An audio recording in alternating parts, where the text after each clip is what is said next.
ओम शांति। आज 3 अक्टूबर 1971 के अव्यक्त महावाक्य हैं। टाइटल है निर्माणता के गुण से विश्व निर्माता। आज बाप दादा किन्हों को देख रहे हैं? आप कौन हो? आज बाप दादा आपको किस रूप में देख रहे हैं? यह जानते हो? मास्टर नॉलेजफुल नहीं हो। जब मास्टर नॉलेजफुल हो तो यह नहीं जान सकते हो कि बाप किस रूप में देख रहे हैं। बच्चे तो हैं ही, लेकिन किस रूप में देख रहे हैं? बाप दादा देख रहे हैं कि इतने सभी विश्व निर्माता हैं, विश्व के निर्माता हो। बाप के साथ साथ बाप के कर्तव्य में मददगार हो। नई विश्व का निर्माण करना यही कर्तव्य है ना? उसी कर्तव्य में लगे हुए हो, वह अभी लगना है तो विश्व निर्माता नहीं हुए। सदैव यह स्मृति में रहे कि हम सभी मास्टर विश्व निर्माता हैं। यही स्मृति सदैव रहने से कौन सा विशेष गुण ऑटोमेटिकली आ जाएगा? निर्माणता का। समझा?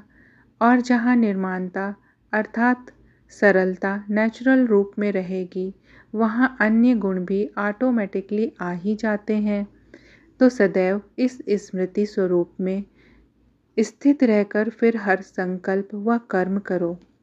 फिर यह जो भी छोटी छोटी बातें सामना करने के लिए आती हैं, यह बातें ऐसे ही अनुभव होंगी जैसे कोई बुजुर्ग के आगे छोटे छोटे बच्चे अपने बचपन के अलबेलेपन के कारण कुछ भी बोल देवें व कुछ भी ऐसा कर्तव्य भी करें तो बुजुर्ग लोग समझते हैं कि यह निर्दोष अनजान छोटे बच्चे हैं, कोई असर नहीं होता है। ऐसे ही जब मास्टर विश्व निर्माता अपने को समझेंगे तो यह माया के छोटे छोटे विघ्न बच्चों के खेल समान लगेंगे। जैसे छोटा बच्चा अगर बचपन के अनजानपन में नाक कान भी पकड़ ले तो जोश आएगा, क्योंकि समझते हैं बच्चे निर्दोष हैं, अनजान हैं, उनका कोई दोष दिखाई नहीं पड़ता। ऐसे ही माया भी अगर किस आत्मा द्वारा समस्या व विघ्न व परीक्षा पेपर बनकर आती है तो उन आत्माओं को निर्दोष समझना चाहिए। माया ही आत्मा द्वारा अपना खेल दिखा रही है, तो निर्दोष के ऊपर क्या होता है? तरस रहम आता है ना? इस रीति से कोई भी आत्मा निमित्त बन जाती है, लेकिन है निर्दोष आत्मा। अगर उस दृष्टि से हर आत्मा को देखो तो फिर पुरुषार्थ की स्पीड कब ढीली हो सकती है? हर सेकंड में चढ़ती कला का अनुभव करेंगे। सिर्फ चढ़ती कला में जाने के लिए यह समझने की कला आनी चाहिए। 16 कला संपूर्ण बनना है ना? 16 कला संपूर्ण बनना है ना? तो यह भी कला है। अगर इस कला को जान जाते हैं तो चढ़ती कला ही है। वह कब रुकेगा नहीं, उसकी स्पीड कब ढीली नहीं हो सकती। हर सेकंड में तीव्रता होगी। और अभी रुकने का समय भी क्या है? रुककर उन आत्माओं के कारण और निवारण को हल करने का अभी समय है। अभी तो बड़े बुजुर्ग हो गए हो, अभी तो वानप्रस्थ अवस्था में जाने का समय समीप आ रहा है। अपना घर सामने दिखाई नहीं देता है। आखिरी यात्रा समाप्त कर घर जाना है। कोई भी बात भिन्न भिन्न रूपों भिन्न भिन्न बातों से सामने जब आती है तो पहले यह समझना चाहिए कि इन समस्याओं व भिन्न भिन्न रूपों की बातों को कितना बार हल किया है और करते करते अनुभवी बने हुए हो। कितने बार के अनुभवी हो, याद है? अनेक बार किया है, यह याद आता है। कल्प पहले पास किया है, क्रॉस किया होगा, क्रॉस किया था वह किया होगा। यह नहीं समझते कि अगर अनेक बार यह अनुभव नहीं किया होता तो आज इतने समीप कैसे आते? यह हिसाब लगाने नहीं आता। पांडव तो हिसाब में होशियार होने चाहिए, लेकिन शक्तियाँ नंबर 1 हो गईं। यह स्मृति स्पष्ट और सरल रूप में रहे, खींचना ना पड़े। अगर कल्प पहले की बात अभी तक बुद्धि में खींच कर लाते हो तो क्या कहेंगे? ज़रूर कोई माया की खिंचावट अभी है, इसलिए बुद्धि में कल्प पहले वाली स्मृति स्पष्ट और सरल रूप में नहीं आती है, और इसलिए ही विघ्नों को पार करने में मुश्किल अनुभव होता है। मुश्किल है नहीं, अनुभव होता है कि मुश्किल है, लेकिन मुश्किल है नहीं।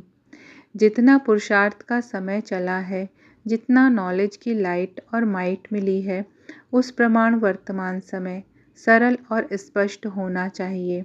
इतना स्पष्ट हो जैसे 1 मिनट पहले अगर कोई कार्य किया तो वह याद रहता है कि वह भी भूल जाता है। तो ऐसे ही 5000 वर्ष के बाद ऐसे स्पष्ट अनुभव हों जैसे 1 मिनट पहले किया हुआ कार्य है। जैसे पावरफुल कैमरा होता है तो 1 सेकंड में कितना स्पष्ट चित्र खींच लेता है। कितना भी दूर का दृश्य हो, वह भी स्पष्ट सम्मुख आता जाता है। तो क्या पावरफुल कैमरामैन नहीं बने हो? कैमरा है कि दूसरे का लोन पर लेकर यूज़ करते हो। पावरफुल है, कल्प पहले के चित्र उसमें स्पष्ट आ जाते हैं। यह जो मन है, यह एक बड़ा कैमरा है। हर सेकंड का चित्र इसमें खींचा नहीं जाता। कैमरा तो सभी के पास है, लेकिन कोई कैमरा नज़दीक के चित्र को खींच सकता है और कोई कैमरा चंद्रमा तक भी फ़ोटो खींच लेता है तो वह भी कैमरा, वह भी कैमरा। और यहाँ का छोटा मोटा भी कैमरा तो है ना। तो हर एक के पास कितना पावरफुल कैमरा है। जब वह लोग चंद्रमा से यहाँ से वहाँ का चित्र खींच सकते हैं, तो आप साकार लोक में रहते निराकारी दुनिया का, आकारी दुनिया का व इस सारी सृष्टि के पास्ट व भविष्य का चित्र नहीं खींच सकते हो। कैमरा को पावरफुल बनाओ, जो उसमें जो बात, जो दृश्य जैसा है वैसा दिखाई दे, भिन्न भिन्न रूप में दिखाई नहीं दे। जो है जैसा है वैसे स्पष्ट दिखाई दे। इसको कहते हैं पावरफुल। फिर बताओ, कोई भी समस्या का रूप होगा या खेल अनुभव होगा, तो अब की स्टेज के अनुसार ऐसी स्टेज बनाओ, तब कहेंगे तीव्र पुरुषार्थी।